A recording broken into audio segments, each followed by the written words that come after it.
अस्सलाम वालेकुम। Second year science बेटा, ये है आज हमारा चैप्टर नंबर 12 का 7th लेक्चर। ठीक है, कल 6th लेक्चर था और कल मैं जब पढ़ा रही थी तो कंपाउंड माइक्रोस्कोप कल हमने पढ़ा था और क्या पढ़ा था, कॉम्बिनेशन ऑफ कैपेसिटर्स। तो मैंने एक क्वेश्चन तुम लोग को दिया था, पहले मैं वो बताती चलूँ क्वेश्चन का, फिर मेरे जहन से निकल जाएगा कि क्वेश्चन था कि व्हाट इज़ परमिटिविटी। सिर्फ मुझे ये बताना था कि परमिटिविटी क्या था। ठीक है, परमिटिविटी जो मैंने पढ़ाया था, परमिटिविटी ऑफ फ्री स्पेस हमने पढ़ा था, permittivity of relative medium epsilon naught and epsilon r. मैंने कहा था मुझे व्हाट्सएप पे बताना कि व्हाट इज़ परमिटिविटी, क्योंकि मैंने जब समझाया था तो मैंने परमिटिविटी तुम्हें बताया ही नहीं था और मैं चाह रही थी कि तुम लोग पूछो।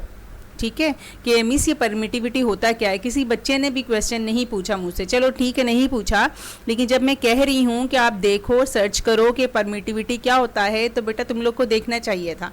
सिर्फ मेरे पास 4 बच्चियों का आया, मैंने कहा था इसकी डेफिनेशन देखना और मुझे व्हाट्सएप करना, और सही बच्चियों ने मुझे व्हाट्सएप किया है। डेफिनेशन बिल्कुल ठीक है, लेकिन वो बच्चियाँ सिर्फ 4 बच्चियाँ हैं। एक है दुआ इरफान, सुमैया फ़ारूक, और फिर है नादिया अब्बास और फ़ायज़ा ज़हूर। 4 बच्चियां हैं, दुआ इरफान, सुमैया फ़ारूक, नादिया अब्बास, फ़ायज़ा ज़हूर। ये 4 बच्चियां हैं जो मैंने क्वेश्चन पूछा था तो इन्होंने मुझे आंसर किया। उसके अलावा किसी बच्चे ने नहीं मुझे आंसर किया कि मिस ये था।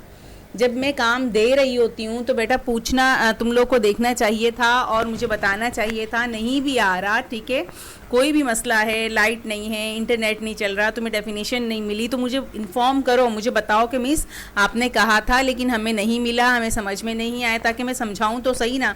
मैं समझा रही हूँ और आगे से रिस्पॉन्स तो बिल्कुल भी नहीं आ रहा। शुरू में तो फिर भी था, सेकेंड ईयर साइंस का अब तो बिल्कुल भी नहीं आ रहा। अभी मैं वेट कर रही हूँ। मैंने 10 दिन का तुम लोग को टाइम दिया था कि ये 10 दिन अगर रेगुलर क्लास लोगे तो मैं तुम्हें जून और जुलाई के मिड टर्म के जो बाय मंथली जो टेस्ट होते हैं उसमें पास कर दूँगी। जब हमारा कॉलेज खुला होता है तो हम बाय मंथली टेस्ट लेते हैं, ठीक है, और साइंस सब्जेक्ट को तो मंथली टेस्ट होते हैं, वीकली डेली बेसिस पे भी होते हैं, वीकली भी होते हैं, और मंथली एक टेस्ट होता है जो पूरे चैप्टर का होता है, उसका रिजल्ट भी हम देते हैं। ठीक है, तो मैंने कहा था इतना फेवर दिया था तुम्हें कि सेकंड जो जून है और जुलाई है, ठीक है, उन दोनों को मैं इग्नोर कर दूंगी। सिर्फ ये जो 10 दिन थे तुम्हारे 22 जुलाई से लेके 30 जुलाई तक, जो बच्चा रेगुलर क्लास लेगा उसे मैं पास कर दूंगी। लेकिन ऐसा कुछ मुझे नज़र आ नहीं रहा, पास होने वाली बच्ची मुझे नज़र ही नहीं आ रही कि बच्चियाँ पास होंगी। एनीवेज ये फिर अब तुम्हारा अपना नुकसान है। तो आना तो आखिर कॉलेज है ही तुम लोगों को, ठीक है ना। कॉलेज इंशाल्लाह खुल ही जाएंगे सितंबर में। जब कॉलेज आओगे तो फिर हमारे पास बिल्कुल टाइम नहीं होगा कि जो चीज़ें हम पढ़ा चुके हैं उनको हम रिवाइज़ करें। इतना लेंदी कोर्स होता है, कब से शुरू करवाया हुआ है मैंने। अभी सिर्फ चैप्टर 11 कंप्लीट हुआ है और चैप्टर 12 हाफ हुआ है। चैप्टर 12 हाफ हुआ है, हाफ अभी बाकी है। इतने लेंदी टॉपिक्स होते हैं, फिर उनसे रिलेटेड प्रॉब्लम्स होती हैं, फिर MCQs होते हैं, 10 ईयर देखना होता है, तो बहुत लेंदी हो जाता है कोर्स। फिर इसके साथ साथ हमें क्या करना होता है, रीजंस भी देखनी होती हैं। तो अच्छा इंसान या अच्छा बच्चा वो होता है जो साथ साथ चीज़ों को क्लियर करता चले। एकदम बहुत सारी चीज़ें जमा हो जाती हैं तो उनको बेटा क्लियर करना भी आसान नहीं होता, पॉसिबल ही नहीं होता। फिर तो थोड़ा थोड़ा तो करके हम करते हैं और पता भी नहीं चलता, चीज़ें हमारी तैयार हो जाती हैं। करो या ना करो तुम्हारी मर्जी है। जिस वक्त कॉलेज आओगे ज़ाहिर उस वक्त तो तुम लोग को पूरा का पूरा हिसाब देना पड़ेगा। क्लासेस तुम्हारी रेगुलर बेसिस पे हो रही हैं, बल्कि सैटरडे भी मैं क्लास ले रही हूँ कि अगर कोई कमी बेशी रह जाती है तो वो मैं सैटरडे को पूरा कर दूँ। ठीक है, टेस्ट बीच में होता है, लेक्चर मिस हो जाता है, तो मैं चाहती हूँ कि वो मिस जो हम लॉस कर चुके हैं वो सैटरडे को पूरा कर लें। मेरा इरादा तो संडे को भी लेने का होता है, लेकिन संडे को चलो मैंने तुम लोग को फेवर दिया, इस दफ़ा क्लास नहीं ली, सिर्फ लिखने के लिए दिया था कि इसको उतार लेना। अब आते हैं वापस हम अपने लेक्चर पे, ठीक है ना। लेक्चर नंबर है 7 और आज हम सिर्फ प्रॉब्लम्स करेंगे। कल जो मैंने पढ़ाया था वो क्या था, कंपाउंड कैपेसिटर, और क्या था, combination of capacitors. Compound capacitor क्या था कि ऐसे कैपेसिटर जिसमें कैपेसिटर की प्लेट्स के दरमियान जो डिस्टेंस होता है उसमें एक ही वक्त में अगर हम क्या करें कि उसको पार्शियली फिल करें, कि हाफ पोर्शन में एयर हो और हाफ में कोई भी हम इंसुलेटिंग मीडियम लें तो उसे कहते हैं कंपाउंड। कंपाउंड हम वर्ड उस वक्त यूज़ करते हैं जब एक से ज़्यादा चीज़ें हमारे पास आ रही हों तो हम उसे कंपाउंड कह रहे होते हैं, ठीक है ना। तो यहाँ भी क्या है कि हम क्या लेते हैं कि कैपेसिटर की प्लेट्स के दरमियान जो डिस्टेंस होता है उसको हम पार्शियली फिल करते हैं एयर से, और पार्शियली जो एरिया बचता है उसमें हम क्या रख रहे होते हैं, इंसुलेटिंग मीडियम, तो उसे कहते हैं कंपाउंड कैपेसिटर या क्या कहते हैं, पार्शियली फिल्ड कैपेसिटर। फिर मैंने तुम लोग को पढ़ाया था कॉम्बिनेशन ऑफ कैपेसिटर्स में, हमने पढ़ा था सीरीज़ कॉम्बिनेशन और पैरेलल कॉम्बिनेशन। कल मैंने जब लेक्चर एंड किया था तो मैंने बहुत ज़ोर दिया था बेटा इस चीज़ पे कि कॉम्बिनेशन ऑफ कैपेसिटर्स को बहुत अच्छी तरह से पढ़ना है, स्पेशली इसके जो कैरेक्टरिस्टिक्स थे। सिर्फ एक चीज़ तुम्हें याद रखनी थी कि अगर हम कैपेसिटर्स को सीरीज़ में लगाएं तो चार्ज कांस्टेंट रहता है। जब कैपेसिटर की हम बात करते हैं तो हम तीन चीज़ें देखते हैं, एक चार्ज, एक कैपेसिटेंस और एक पोटेंशियल डिफरेंस या वोल्टेज, ठीक है। कैपेसिटेंस के लिए तो हम क्या करते हैं, फॉर्मूला ड्राइव करते हैं, फिर दो चीज़ें रह जाती हैं, चार्ज और वोल्टेज। जब कैपेसिटर्स को सीरीज़ में लगाते हैं तो चार्ज कांस्टेंट रहता है। फिर मैंने क्या बताया था कि चार्ज और वोल्टेज में से एक वक्त में एक चीज़ कांस्टेंट होती है, ठीक है। एक अगर कांस्टेंट है तो दूसरी वेरी करती है। अगर सीरीज़ कॉम्बिनेशन में चार्ज कांस्टेंट है इट मींस कि जो वोल्टेज है वो वेरिएबल होगा, वोल्टेज चेंज हो रहा होगा, ठीक है। फिर मैंने क्या बताया था कि सेम चार्ज का मतलब क्या होता है कि अगर मैं कहूँ कि मेरे पास सीरीज़ कॉम्बिनेशन है और सीरीज़ में तीन कैपेसिटर्स लगे हैं C1, C2, C3, तो C1 पे जो चार्ज होगा, C2 पे जो चार्ज होगा, C3 पे जो चार्ज होगा वो इक्वल होगा। इक्वल का मतलब क्या है कि जो टोटल चार्ज है वो ही C1 पे जाएगा, ठीक है, और टोटल चार्ज ही हमें C2 पे मिलेगा और टोटल चार्ज ही कहाँ पे जा रहा होगा, C3 पे। इट मीन्स Q1 किसके इक्वल होगा, Q के, Q2 भी किसके इक्वल होगा, Q के, और Q3 भी किसके इक्वल होगा, Q के। तो फिर हम क्या कहते हैं कि जब सीरीज़ कॉम्बिनेशन होता है तो चार्ज कांस्टेंट रहता है लेकिन वोल्टेज डिफरेंट होता है, ठीक है। C1 के लिए होगा V1, C2 के लिए होगा V2 और C3 के लिए होगा V3। इनका हम सम लें V1 plus V2 plus V3 तो ये इक्वल हो जाता है टोटल वोल्टेज के। और सीरीज़ कॉम्बिनेशन के लिए जो हमने फॉर्मूला ड्राइव किया था वो अपॉन में आया था 1/C equals to 1/C1 plus 1/C2 and so on. इसी का जब हम अपोजिट कर रहे थे तो वो क्या हो रहा था, पैरेलल कॉम्बिनेशन। सीरीज़ में चार्ज कांस्टेंट रहता है, ठीक है, और जो पैरेलल कॉम्बिनेशन होता है सीरीज़ का टोटली अपोजिट होता है। सीरीज़ में चार्ज कांस्टेंट होता है तो पैरेलल में क्या चीज़ कांस्टेंट होगा, वोल्टेज कांस्टेंट रहेगा। वोल्टेज अगर कांस्टेंट है तो चार्ज क्या हो रहा होगा, चेंज हो रहा होगा, ठीक है। और सीरीज़ के लिए जब हमने फॉर्मूला ड्राइव किया था तो क्या आया था हमारे पास, C equals to C1 plus C2 C3 and so on. Okay, ये तो कल थोड़ा सा हमने रिवाइज कर लिया कल का लेक्चर, ठीक है। अब हम आ जाते हैं अपने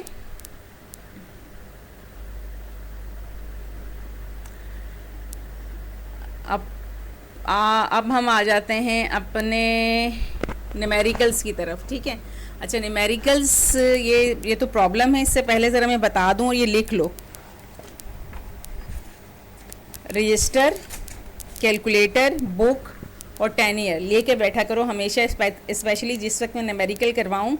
और मैं एक दिन पहले बता देती हूँ कि मुझे प्रॉब्लम करवानी है। कल मैंने बता दिया था कि आज के लेक्चर में हम प्रॉब्लम करेंगे, ठीक है। अच्छा, अब लिखो ज़रा, पेज नंबर है तुम्हारी बुक का 71, पेज नंबर है 71 और एग्जाम्पल है 12.12 और एग्जाम्पल है 12.13। पेज नंबर है 71 72, ठीक है, दो पेजेस हैं 71 72। एग्जाम्पल नंबर है 12.12 और एग्जाम्पल है 12.13। ये तुम्हें खुद से करनी है, ठीक है, ये तुम्हें खुद से करनी है। मैं करवा रही हूँ तुम लोगों को। ये है प्रॉब्लम नंबर है 15। एक 16 भी थी, ज़रा एक सेकंड मुझे देखने तो, पहले हम 16 करते हैं, 15 थोड़ी सी ना, अब खैर इन्होंने बुक बनाई है तो इनकी मर्ज़ी, लेकिन 15 बाद में आने चाहिए थे, 16 पहले आने चाहिए थे। 15 में बाद में समझाती हूँ, पहले मैं 16 पे जा रही हूँ, ये ईजी है, ठीक है। अच्छा, जो प्रॉब्लम नंबर 16 है एज इट इज़ तुम्हारी बुक की एग्जाम्पल 0.12, ठीक है। बुक की प्रॉब्लम नंबर है 16 और बुक की एग्जाम्पल है 12.12 एज इट इज़ यही है, सिर्फ वैल्यूज़ चेंज हैं, सेम मेथड अप्लाई करेंगे। एग्जाम्पल 12.12 खुद से करोगे, ठीक है। मैं करवा रही हूँ, प्रॉब्लम है 12.16। अब इसमें कहते हैं two capacitors of 2 microfarad and 8 microfarad are join in series. क्या कहते हैं, दो कैपेसिटर्स हैं हमारे पास 2 और 8 माइक्रोफैरेड के, और इनको सीरीज़ में लगाते हैं। सीरीज़ में मैंने क्या बताया था, सीरीज़ के मतलब क्या होता है, एक लाइन में चीज़ें एक सीक्वेंस में चल रही होती हैं, तो वो क्या होती है, हमारे पास सीरीज़ होती है। जैसे मैंने एग्जांपल दी थी, physics lab, chemistry lab, biology lab, तीनों एक ही लाइन में थी ना, तो इट मीन्स क्या है कि तीनों लैब्स क्या हैं हमारे पास सीरीज़ में। ओके अब यहाँ क्वेश्चन में कहते हैं कि दो कैपेसिटर्स हैं, दोनों को सीरीज़ में ज्वाइन किया है, और कहते हैं and a potential difference of 300 volts is applied, और वोल्टेज कितना प्रोवाइड कर रहे हैं, 300 volt. Find the charge and potential difference for each capacitors. कहते हैं दो कैपेसिटर्स हैं, दोनों को सीरीज़ में लगाया, और वो जो वोल्टेज दे रहे हैं वो कितना है, 300 वोल्ट। तो फिर दोनों कैपेसिटर्स के लिए हमें फाइंड करना है चार्ज और पोटेंशियल डिफरेंस। दो कैपेसिटर्स हैं तो दोनों को क्या किया, सीरीज़ में लगा दिया। C1 C2 डायग्राम में यहाँ पे एक मिस्टेक हो गई है। मिस्टेक क्या है, इसको सही करना तुम लोग, ठीक है। C1 और C2 का जब साइन होगा ना, दोनों लाइनें बराबर होंगी। यहाँ पे बैटरी का साइन बना हुआ है।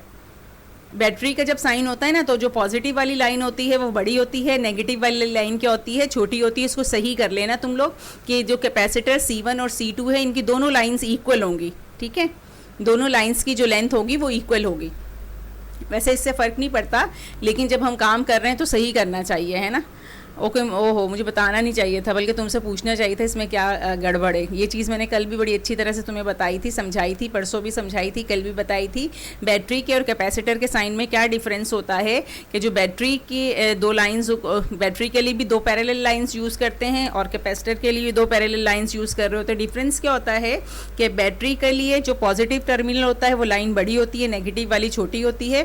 और जब हम कैपेसिटर की बात करते हैं तो कैपेसिटर में दोनों लाइन्स की लेंथ क्या होती है, इक्वल होती है। ओके अब क्या है कि इसमें देखो मैंने डेटा नहीं बनाया, डेटा तुम लोग खुद से बनाओगे। हर चीज़ तो मैं तुम्हें सॉल्व करके दे रही हूँ, तो कुछ काम ऐसा होना चाहिए जो तुम्हें खुद भी करना चाहिए, ठीक है ना। तो डेटा खुद से बनाओगे। अब इसमें क्या कहते हैं कि हमारे पास दो कैपेसिटर्स हैं, 2 माइक्रोफैरेड एंड 8 माइक्रोफैरेड। तो मैंने कहा C1 है 2 माइक्रोफैरेड और C2 क्या है, 8 माइक्रोफैरेड। वोल्टेज क्या है, V कितना है, ये 300 वोल्ट। अब हमें फाइंड करना है charge and potential difference for each capacitor का मतलब C1 के लिए Q1, C2 के लिए Q2, ठीक है। इसी तरह से वोल्टेज क्या हो जाएगा, V1 एंड V2।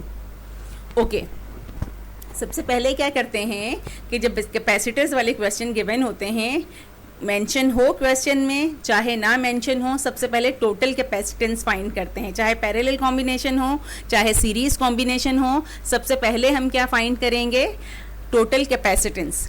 अब यहाँ पे टोटल कैपेसिटेंस के लिए हम देखेंगे कि कॉम्बिनेशन कौन सा है। कॉम्बिनेशन कौन सा गिवन है यहाँ पे, सीरीज़ कॉम्बिनेशन। और सीरीज़ का फॉर्मूला क्या होता है, 1/C equals to 1/C1 plus 1/C2 and so on.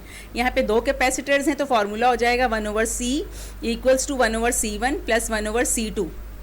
Okay C1 कितना है, 2 माइक्रोफैरेड, C2 कितना है, 8 माइक्रोफैरेड। तो C की जगह हम C1 की जगह रख दिया 2 और C2 की जगह रख दिया 8, ठीक है। इसका लेंगे LCM। LCM क्या आएगा, 8। तो 8 को हम क्या करेंगे, बारी बारी 1/2 से और 1/8 से मल्टीप्लाई करेंगे। 1/2 से जब हम 8 को मल्टीप्लाई करेंगे तो क्या हो जाएगा, 2 और 8 कैंसिल हो जाएंगे, 2 1 ज़ा 2, 2 4 ज़ा 8, है ना। तो क्या बचेगा, 4। और जब 1/8 से हम LCM को मल्टीप्लाई करेंगे, LCM क्या है, 8, 1/8 मल्टीप्लाई 8, तो 8 और 8 कैंसिल हो जाएगा, बचेगा 1। तो हमारे पास क्या आ जाएगा, 4 + 1 5, 5/8। 5/8 तो हमारे पास वैल्यू किसकी आ रही है, ये आ रही है 1/C की। किसकी वैल्यू आ रही है, 1/C की। हमें C चाहिए, तो C किसके इक्वल हो जाएगा, C इक्वल हो जाएगा हमारे पास 8 डिवाइडेड बाय 5। ये वाला स्टेप तुम्हें खुद से करना है, ठीक है। 1/C की वैल्यू हमारे पास आ गई 5/8। हमें 1/C नहीं चाहिए, हमें C चाहिए सिर्फ। CE का मतलब यहाँ CE से शो किया हुआ है, CE है इक्विवेलेंट कैपेसिटेंस, ठीक है। चाहे C लिखें, C भी हम लिख सकते हैं। तो CE किसके इक्वल हो जाएगा, 8 डिवाइडेड बाय 5। फिर 8 को 5 से डिवाइड कर दो तो ये हो जाएगा 1.6 माइक्रोफैरेड। कैपेसिटेंस का जो यूनिट माइक्रोफैरेड है, तो हम C के साथ भी क्या लगाएंगे, माइक्रोफैरेड ही लगाएंगे।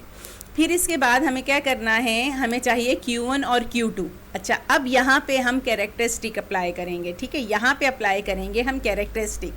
अब C1 और C2 किस में है, सीरीज़ कॉम्बिनेशन में। अब ये चीज़ लिख भी लेना इसी क्वेश्चन के साथ, ठीक है, और इसको अच्छी तरह से सुनो और लिखो।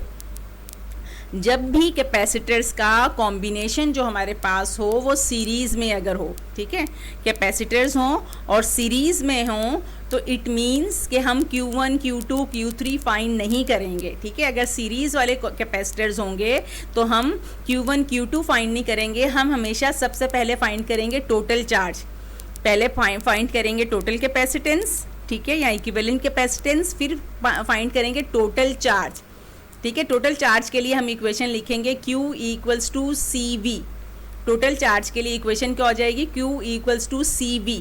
C की जगह रखेंगे हम टोटल कैपेसिटेंस 1.6 और V की जगह हम रखेंगे टोटल वोल्टेज जो गिवन है 300। दोनों को मल्टीप्लाई करेंगे तो टोटल चार्ज हमारे पास आ गया 4.8 एक्सपोनेंट -6, ठीक है।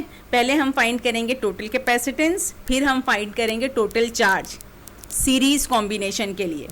और सीरीज़ में हमें क्या पता है कि जो चार्ज है वो कांस्टेंट रहता है। कांस्टेंट चार्ज का मैंने मतलब क्या बताया था? कांस्टेंट चार्ज का मतलब होता है जो टोटल चार्ज है वो ही C1 पे हमें मिलेगा और टोटल चार्ज ही हमें C2 पे मिलेगा। अगर 3, 4 जितने भी कैपेसिटर सीरीज़ में रह गए हैं सब पे हमें टोटल चार्ज ही मिलेगा। तो हमने क्या किया अभी? पहले टोटल कैपेसिटेंस फाइंड की, फिर टोटल चार्ज फाइंड किया। अब हम कॉम्बिनेशन की तरफ, डायग्राम की तरफ जाएंगे। अब देखो C1 और C2 किस में लगे हुए हैं? सीरीज़ में। और सीरीज़ में मुझे पता है, जब मैंने थ्योरी पढ़ाई थी, हमें क्या पता है कि चार्ज हमेशा कांस्टेंट रहता है। और कांस्टेंट का मतलब क्या है कि सीरीज़ कॉम्बिनेशन में जितने भी चार्ज लगे, जितने भी कैपेसिटर्स लगे हैं सब पे टोटल चार्ज होगा। इसका मतलब क्या है कि अब हम C1 और C2 के लिए Q1 और Q2 फाइंड नहीं करेंगे, ठीक है, क्योंकि हमने टोटल चार्ज फाइंड कर लिया और हमें पता है कि Q1 किसके इक्वल होगा? टोटल चार्ज के। Q2 भी किसके इक्वल होगा? टोटल चार्ज के। कल जब मैंने तुम लोग को डेरिवेशन करवा रही थी तो डायग्राम पे लिखा भी था ये चीज़, ठीक है। तो अब हम क्या करेंगे? हम लिख देंगे, सिर्फ इक्वेशन लिखेंगे। क्या लिखेंगे? Q1 equals to Q2 equals to Q, कि Q1 और Q2 दोनों Q के इक्वल हैं।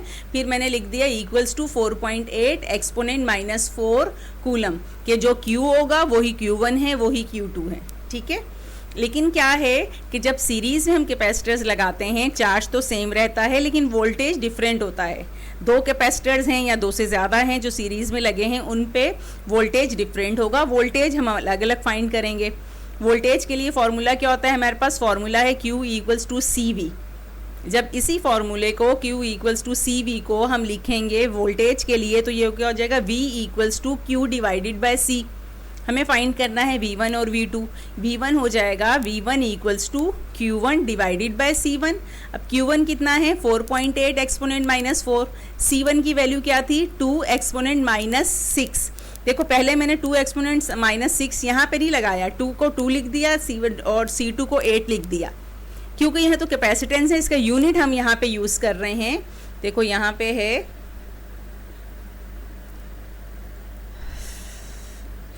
ये देखो, ये मैंने यहाँ 2 लिखा, यहाँ मैंने 8 लिखा, लेकिन जब इसका आंसर आया तो यहाँ मैंने यूज़ कर लिया माइक्रोफेरेड, ठीक है, माइक्रोफेरेड।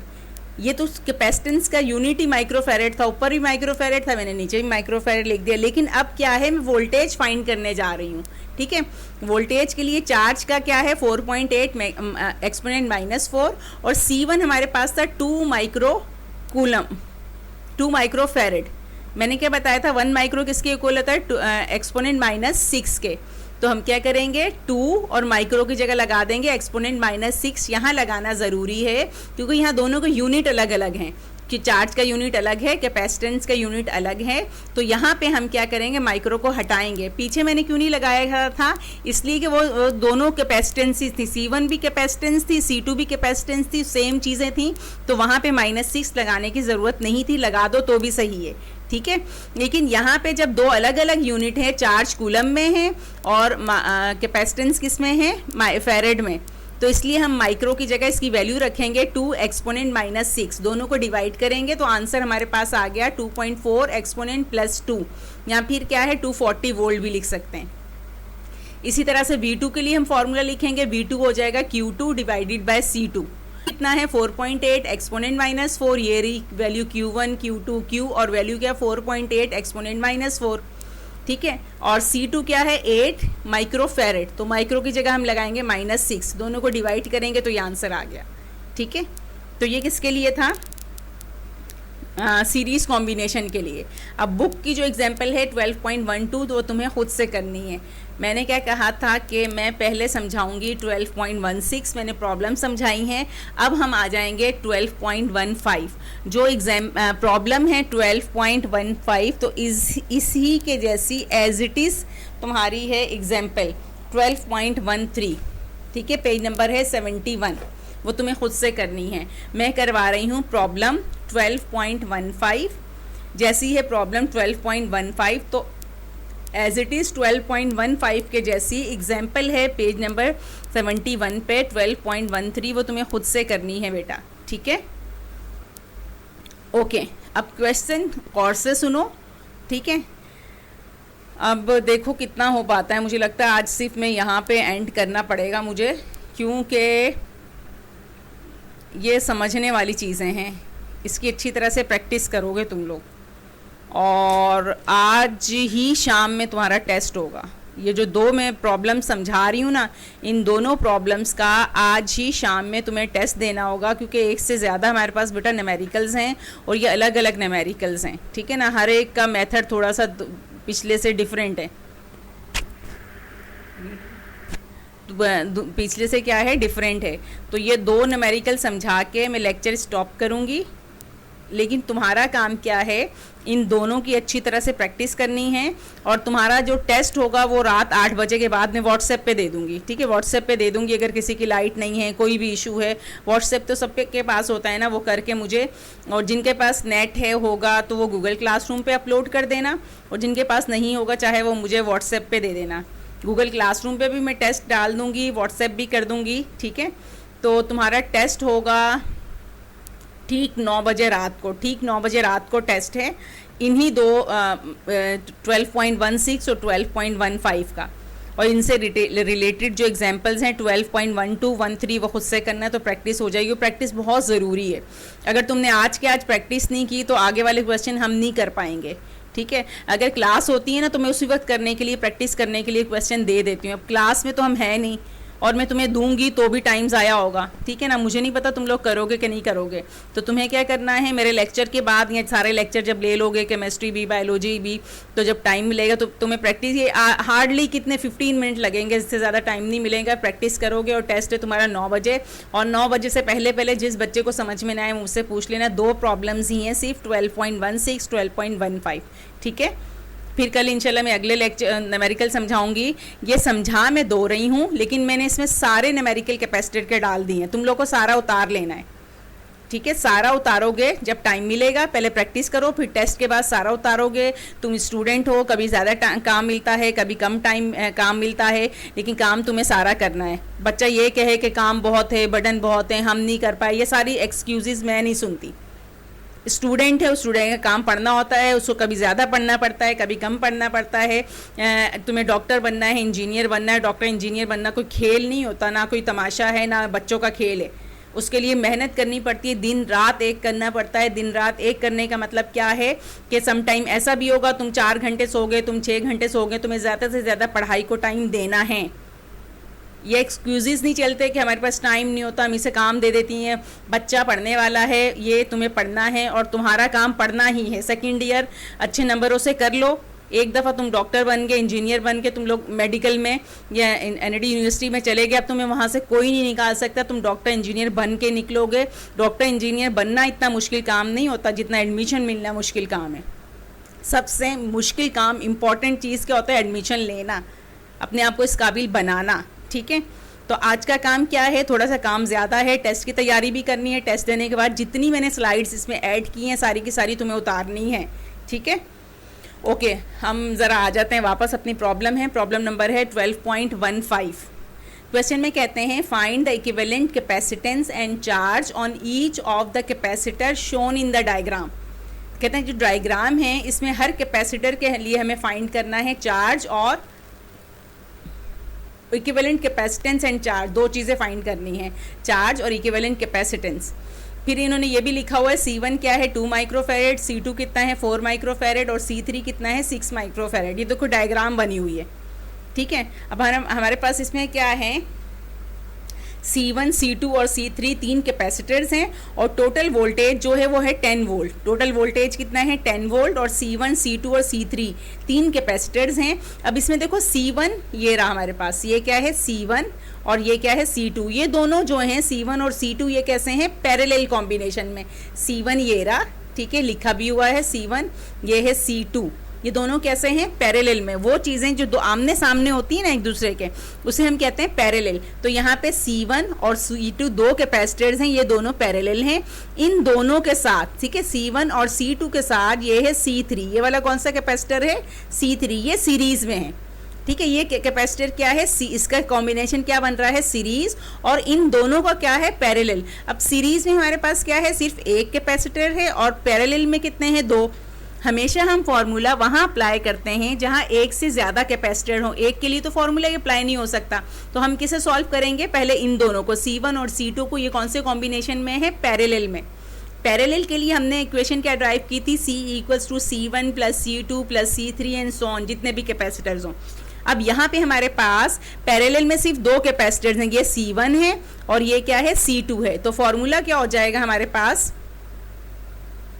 ठीक है, ये रहा C' = C1 + C2। C' मैंने क्यों रखा कि जब C1 और C2 को हम सॉल्व करेंगे तो जो कैपेसिटेंस है उसको C' से शो कर दिया। तो C' यहाँ पे क्या है C1 + C2। C1 क्या है 2 माइक्रोफेरेड, C2 कितना है 4 माइक्रोफेरेड, ठीक है।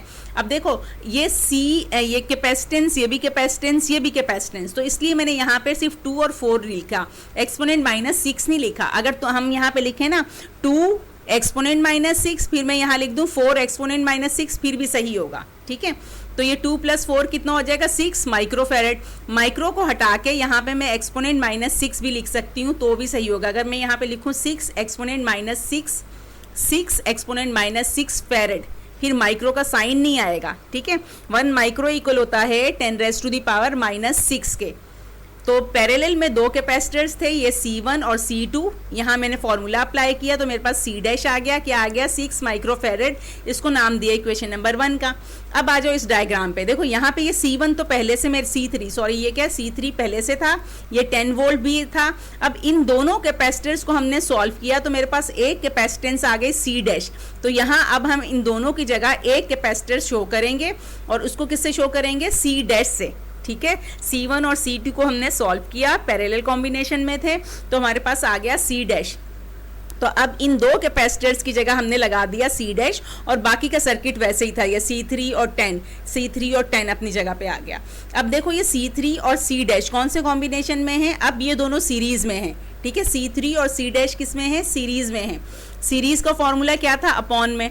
अब आखिरी जब कैपेसिटेंस कैलकुलेट करते हैं ना उसको CE से शो करते हैं, तो ये हो जाएगा 1/CE = 1/C' + 1/C3। सीरीज में कौन कौन से हैं, C' और C3, ठीक है। और इक्विवेलेंस कैपेसिटेंस क्या हो जाएगी 1/CE, तो ये हो जाएगा 1/CE = 1/C' + 1/C3। C' की वैल्यू क्या थी 6 और C3 की वैल्यू भी क्या है इत्तफाकन यहाँ भी 6, ठीक है। हम LCM लेंगे, यहाँ पे LCM क्या आएगा, ये हो जाएगा 1/6 + 1/6, ठीक है। ये जो है ये गलत है, ये प्लस का साइन नहीं है, यहाँ पे कौन सा साइन होगा =, का। यहाँ पे देखो ये मेंशन है, ये प्लस का साइन नहीं है ये वाला, या =, करोगे, ठीक है। LCM लेंगे तो 6 आएगा, 6 को हम यहाँ रखेंगे, मल्टीप्लाई करेंगे तो ये ऊपर वाला 6 नीचे वाला 6 क्या हो जाएगा कैंसिल। उसी तरह से अब ये जो 1/6 है इससे भी हम LCM को मल्टीप्लाई करेंगे। LCM क्या है 6, तो ये 6 कैंसिल हो जाएगा, तो यहाँ क्या हो जाएगा 1 + 1 डिवाइडेड बाय 6। 1 + 1 क्या हो जाएगा 2 डिवाइडेड बाय 6। अब इसको 2 × 1 = 2, 2 × 3 = 6, तो क्या आ गया 1/3। तो 1/CE की वैल्यू क्या आ गई 1/3। 1/CE की वैल्यू आएगी हमारे पास 1/3। हमें CE चाहिए तो हम इसको उलट देंगे, तो CE की वैल्यू क्या हो जाएगी 3 माइक्रोफेरेड। CE क्या आ गया 3 माइक्रोफेरेड। सबसे पहले टोटल कैपेसिटेंस फाइंड करते हैं, फिर टोटल चार्ज फाइंड करते हैं। हमेशा जब भी सीरीज कॉम्बिनेशन हो, चाहे पैरेलल हो, चाहे मिक्स कॉम्बिनेशन हो, ठीक है ना। मिक्स कॉम्बिनेशन क्या है, ये मिक्स कॉम्बिनेशन इसको कहते हैं। क्यों कहते हैं कि देखो ये पैरेलल कॉम्बिनेशन भी है और यहाँ पे सीरीज कॉम्बिनेशन भी है, तो ये मिक्स हो गए ना कॉम्बिनेशन। कोई सा भी हो, चाहे पैरेलल है, चाहे सीरीज है, चाहे मिक्स है। सबसे पहले टोटल कैपेसिटेंस, फिर टोटल चार्ज। टोटल कैपेसिटेंस हम कर ली, अब फाइंड करेंगे टोटल चार्ज। तो क्या हो जाएगा, Q equals to C V. C क्या है, टोटल कैपेसिटेंस, वी क्या है, टोटल वोल्टेज। टोटल कैपेसिटेंस कितनी है, 3। ठीक है, अब हम चार्ज फाइंड करने जा रहे हैं। ठीक है, तो हम क्या करेंगे, 3 हमारे पास टोटल कैपेसिटेंस क्या है, 3 माइक्रोफेरेड। अब माइक्रो की जगह इसकी वैल्यू लगाएंगे, ये हो जाएगा 3 एक्सपोनेंट -6। ठीक है, फिर क्या है, वोल्टेज। वोल्टेज कितना है हमारे पास, ये रहा 10 वोल्ट। तो वोल्टेज की जगह रख दिया 10, इसको मल्टीप्लाई करो तो हमारे पास हो जाएगा 30 एक्सपोनेंट -6 कूलम। तो टोटल चार्ज कितना आ गया, 30 एक्सपोनेंट -6 कूलम। अब हमें क्या करना है, देखो क्वेश्चन में क्या था, क्या कहते, उन्होंने कहा था कि फाइंड क्या टोटल कैपेसिटेंस, वो हमने फाइंड कर ली, कितनी आई, 3 माइक्रोफेरेड। फिर कहते हैं charge on each capacitor. Charge on each capacitor का मतलब हमारे पास 3 कैपेसिटर्स हैं, C1 के लिए Q1, C2 के लिए Q2 और C3 के लिए Q3। ठीक है, अब हम आ जाते हैं, पहले यहाँ से हम यहाँ आए तो हमें वोल्ट कौन सा कैपेसिटर मिला, C3। C3 किस में लगा हुआ है, सीरीज में। C3 किस में लगा हुआ है, सीरीज में। अब सीरीज वाले के लिए हमें पता है कि चार्ज कांस्टेंट होता है। कांस्टेंट का मतलब क्या है, जो टोटल चार्ज है वही सीरीज वाले कैपेसिटर पे पहुंचेगा। इट मीन्स जो टोटल चार्ज था वही क्या हो जाएगा, Q1 के इक्वल हो जाएगा। ठीक है, तो हम क्या करेंगे कि हमने Q फाइंड कर लिया। ठीक है, कितना आ गया, 30 एक्सपोनेंट -6 कूलम। तो हम यहाँ लिख देंगे, हम क्या लिखेंगे, Q equals to Q1 equals to 30 exponent -6 coulomb. ये लिखोगे, ये लिखा भी हुआ है वैसे यहाँ पे। ठीक है, हम लिखेंगे, क्या लिखेंगे हम, C3 है, सॉरी ये C3 है, लिखना Q equals to Q3। Q equals to Q3 equals to 30 exponent -6 coulomb. ये लाइन खुद से लिखना। ठीक है, लिखोगे Q equals to Q3 equals to 30 exponent -6 coulomb, जो टोटल चार्ज था। हम क्यों इसके इक्वल करेंगे, क्योंकि जो Q3 है ये रहा, ये सीरीज में लगा है, और सीरीज में जो चार्ज होता है वो कौन सा चार्ज होता है, टोटल चार्ज होता है। क्लियर है यहाँ तक। ठीक है, अब क्या करेंगे, अच्छा एक चीज़ तो क्या मैंने बताई कि सीरीज कॉम्बिनेशन में हमेशा चार्ज कांस्टेंट रहता है, लेकिन वोल्टेज डिफरेंट होता है। डिफरेंट का मतलब क्या है कि यहाँ पे देखो वोल्टेज क्या है, 10 वोल्ट। यही वाला जो 10 वोल्ट है जब C3 पे पहुंचेगा, और C3 कौन से कॉम्बिनेशन में लगा है, सीरीज में।